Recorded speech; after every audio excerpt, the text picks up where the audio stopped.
We moved here about 2.5 years ago, and my wife and I had been traveling and living overseas for 10 years, and we were in the Middle East, and we really missed Canada. And so when we came back, we realized the one thing we missed the most, which was not the winter, we missed the fact that you could walk everywhere. In the Middle East, you know, most people, they take their cars everywhere. So we said, Toronto is one of those great cities where you can actually have a piece of property right downtown. And I wanted a place where I could walk to get something to eat, to get my beer, to get groceries, and our place does that perfectly. So we are actually able to leave the car 7 days a week where it is and not even use it if we don't want. So we wanted a place where we could walk and feel we were part of a community, and this does it.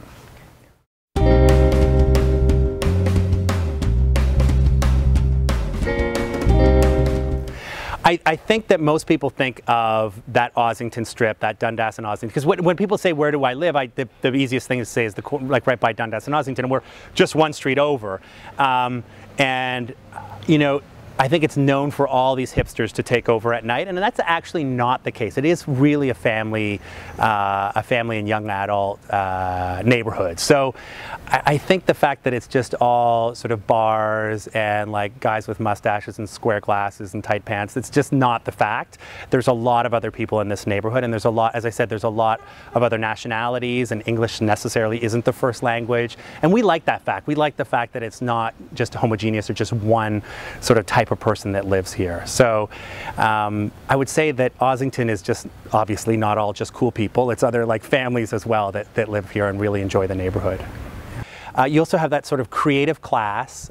We have the chef, Susur Lee, lives up the street, Suzanne Dimma, who's the editor of House and Home, and Virginia Johnson, for instance, who's a Canadian designer. So you have all those people, quite notable Canadians, but you also have a lot of profs, a lot of journalists. And you know, one other reason we came here is because the schools are excellent. And the schools are really good here because you have parents that are really active. So the school up the street, Old Orchard Park, is known to be one of the better primary schools in the country. And that is because the parents are so active and involved. And so that's another reason we bought here, because we really wanted to be a part of that community and know that our kids were involved in a community.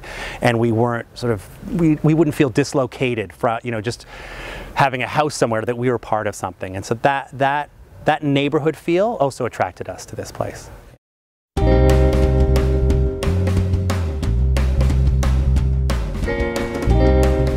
I think people actually don't really appreciate how great Toronto is, and we feel this specifically about our neighborhood, is that, you know, we lived all over the world. You know, as a journalist, I've reported in many, many countries in war zones, and you come back to Canada, as corny as it sounds, you feel so lucky to be here. It's safe, it's walkable, it's healthy, there's so many options for art and culture, great restaurants, and it's livable, it's affordable. So, you know, I just so appreciate all those things about Toronto and about Canada, and I think that when we chose this neighborhood, we put all those things together, and we said, where do we want to live in the country that exemplify all those things? You know, walkable, safe, culture, all those things where our family could feel welcome and our kids would grow up exposed to diversity, all that stuff. And that's Toronto, and that's here. So yeah, I'm terribly thankful to be in Canada. I'm terribly thankful to be in this neighborhood.